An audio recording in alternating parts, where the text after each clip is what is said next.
Come on. Go, Bear.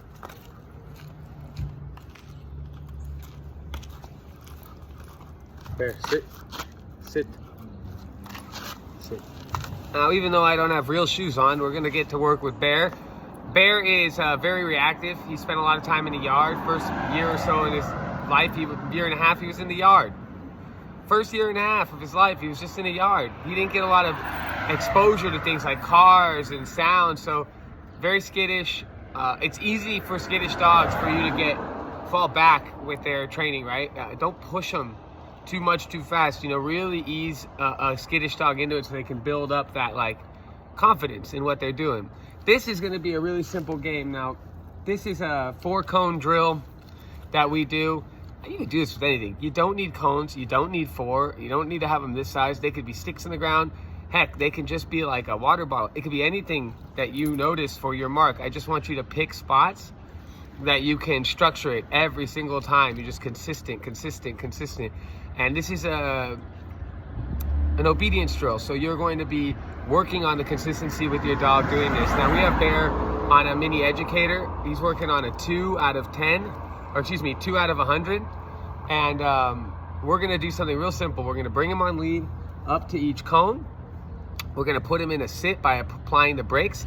Now remember, when we've gone over this in other videos, when you apply the brakes for your dog, you go up with the lead, not back, okay? That'll make them wanna pull forward. You wanna put the brakes on, you go straight up. Sit. Good boy, right? You go straight up. We're gonna give him a sit. We're gonna give him a down. We're gonna call him into heel, and we're gonna walk to the next cone. We're gonna bring him up to the last cone, put him in a sit, then a down. We're gonna step away from him, then walk into him, spin him into heel, bring him back to the beginning, and we're gonna continue to do that. We're gonna rinse and repeat. Now what this is gonna do, 2 things. We're gonna get Bear comfortable with the cars driving down this street right here, because they're right here next to us as one's about to pass. And we're also gonna be using these cones. You'll notice they're placed on Bear's left side. Now Bear, because he's skittish, has a tendency when he sits to stick his butt out, right? Now if you have a dog, sit, see, that was better. But if you have a dog that sticks their butt out more at an angle, you wanna use a wall or a crate or a box if you're in your house, or your sofa. The back of your sofa is a good thing to use. I'm using these cones. Every time we stop, I want Bear's positioning and sit and down to be perfect. Not all out, not, you know, you tell your dog down, they give you a belly up. That's not down, okay? That's defiance. It's cute, but it's not what you want. So here goes the drill. Come on, Bear. Let's take it easy.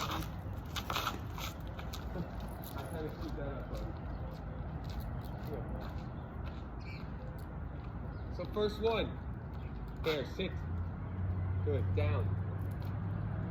And I'm working on the positioning. Good, heel. No, head up. Bear, sit. Good boy. Bear, down.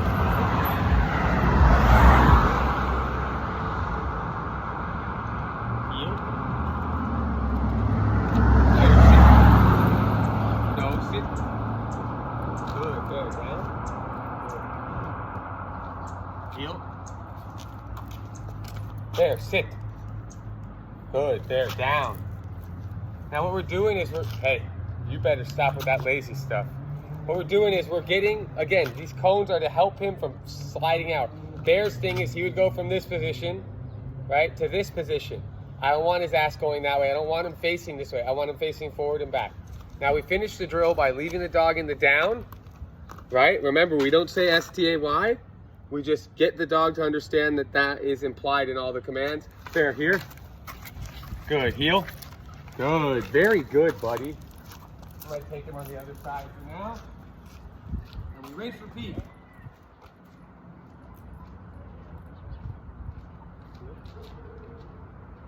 Good, heel. There, sit. Good boy, down. Good boy, Bear. Bear, heel. Sit. Good. Down. Good. Heel. There. Sit. Yes, dude. Down. Good boy. Heel. Sit. Yes. Down. Good boy, buddy. Down. Down.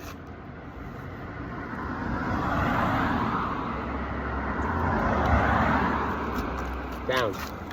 Now it doesn't matter if the cars come by or anything. We want Bear to hold his down. That's the mark. So we're gonna push him. One more car is coming. We're gonna let him deal with that. See how he does. Very good. Very good, buddy. Heel.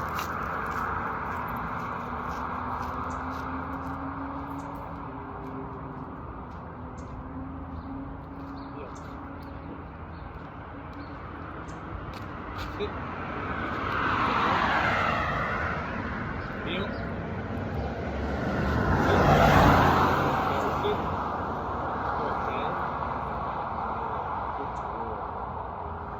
Heel. Go. Heel. Sit. Down. Heel. Sit. Good boy. You see that placement? Down. This is what we want from a dog when they're in a down, streamlined, ready to move, ready to go. If your dog flops its hips down, or like I said earlier, belly up, or on its side, that is not a down position, okay? You got to get the dog to do a proper down so that it can spring into action should need be. And if it ends up giving you a belly up in a different situation, that's fine. Now, we're not going to continue with this video. Bear did a little bit before in a different area. But this is exactly what I wanted to show, is that you can work sit, you can work down, you can work an implied stay, you can work spinning into heel, you can work leash work and reactivity all in one obedience drill. At the end of the day, we see all sorts of videos of dogs doing all sorts of things on the internet. And yeah, dogs biting and attacking gets views, right? Aggressive dogs getting kind of whipped around and whipped into shape in 5 minutes, even though that's unrealistic, gets views. But, you know, rescuing dogs gets views. Feeding dogs treats to get them to do crazy tricks, down, now, no, down. That all gets views. It's all about, it all starts with this. Starts with obedience, okay? It starts with you getting the dog to not only follow your lead, but trust that it's gonna get good things when it does that. But we gotta set the dog up for success. This game shows you not only how far you can expand simple obedience, okay? But it also shows you that you can use everyday tools, and it shows you how to set the dog up for success. I guess I could have not used any of this material and let Bear stick his ass out over and over when I tell him to sit at heel. I could have got angry and obsessed over the position and not given him a chance to succeed. Or I could have just been, you know, loose and let him be all floaty and loose, and then he'll be a mess. Remember, you need perfect practice to create a perfect dog. You create these situations and you set the dog up to be successful. That's a crow, down. He wants to get the crow or the raven. Set the dog up for success, okay? Remember, set the dog up for success. Build on these small victories, and always ask yourself, when the dog's giving you, is not responding right, is the dog giving me a refusal, or does the dog not know what I want? Great question to ask yourself when you're training your new dog, okay?